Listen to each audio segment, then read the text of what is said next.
ఏపీలో ప్రస్తుతం ఉన్న పరిస్థితుల్లో చూస్తే కనుక అంటే వైసీపీపై వస్తున్న అభియోగాలు కావచ్చు, జగన్ని మళ్ళీ జైలుకు పంపించేటువంటి అవకాశాలు ఏమైనా కనబడుతున్నాయంటారా? అండ్ ఒకవేళ నిజంగా పంపితే కనుక అది జగన్మోహన్ రెడ్డి గారికి అడ్వాంటేజ్ అయ్యే ఛాన్స్ ఏమైనా ఉందా సార్? అంటే కేసును బట్టి ఉంటుంది.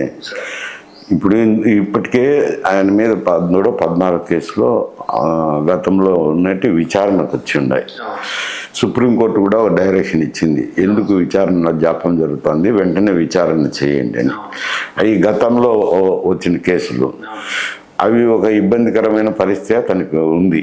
ఆ కేసులు విచారణ జరిగి ఏమవుతుందో విచారణలో న్యాయస్థానం నిర్ణయం తీసుకునేది కదా, దాని మీద కామెంట్ చేయడం. ఇప్పుడు ఈ ఆర్ఎఫ్ కుంభకోణం ఒకటి వచ్చింది. ఆ కుంభకోణంలో మరి రేపు పొద్దున ఎటువంటి అభియోగాలు వస్తాయో ఏమొస్తాయో దర్యాప్తులో ఉంది కాబట్టి, ప్రాథమిక దశలోనే ఉంది కాబట్టి, ఒకవేళ ఆయన మీదకి వచ్చినప్పుడు ఇటువంటి కేసులు అరెస్ట్ అయితే ఏం సింపతి వస్తుంది? రాదు కదా.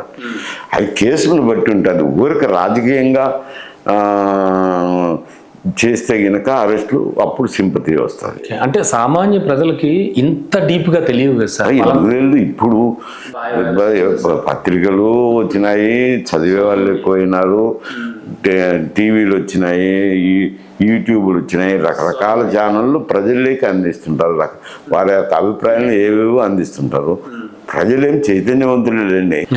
మరి పరిపాలన బట్టే కదా అంచనా వేసి ఏదో అనుకుంటే ఏదో అయింది అని చెప్పి మన తీర్పు మళ్ళీ మార్చి 11 సీట్లు అది ఒకరు మార్చితే మారేది కాదు కదా. ప్రజల్లో వాళ్ళకు వచ్చిన అభిప్రాయాన్ని బట్టే అది జరుగుతుంటుంది.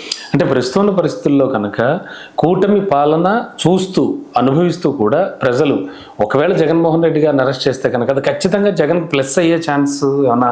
అంటే నేను కేసును బట్టి అంటే కదా, కేసును బట్టి. ఓకే, కేసును బట్టే చూడాలి తప్ప మిగతా ప్రజలైతే మాత్రం అవేర్నెస్ గానే ఉన్నారు. కేసులోను ఇరక్కపోయి జైలు పోతే దానికి వాళ్ళకి ఏం రాజకీయ పరంగా జరిగితే మాత్రం సింపతి వస్తుంది అంటారు.